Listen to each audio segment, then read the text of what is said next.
Hello guys, welcome back to my channel. আবারও চলে এসেছি। তো আজকে আমি তোমাদের সঙ্গে গাজরের হালুয়ার মেনু রেসিপিটা শেয়ার করব। তো প্রথমেই গাজরগুলোকে ভালো করে পরিষ্কার করে ধুয়ে নিয়েছি।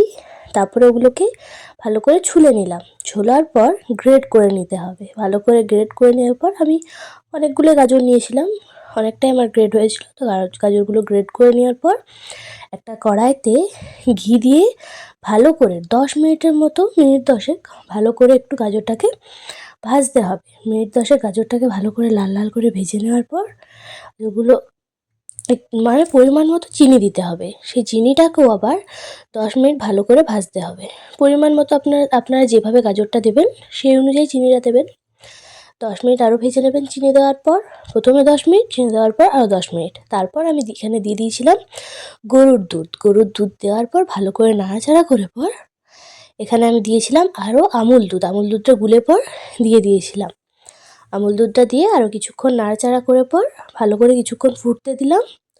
তারপর ওর মধ্যে কিশমিশ দিয়েছিলাম। কিশমিশটা আসলে আগে একটু দিতে হবে, কারণ তাহলে ফুলবে ওগুলো জিনিসটা। কিশমিশগুলো ফুললে খেতে ভালো লাগবে। কিশমিশ দেওয়ার পর একটু নাড়াচাড়া করে কিছুক্ষণ ফুটতে দিয়েছিলাম। তারপর গুঁড়ো আমুল দুধ একটু দিয়েছিলাম।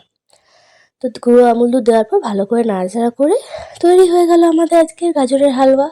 তো কেমন লাগলো কমেন্টে জানিও। আর যদি ভালো লেগে থাকে তাহলে প্লিজ আমার চ্যানেলটা সাবস্ক্রাইব করে আমার পাশে থেকো। টাটা।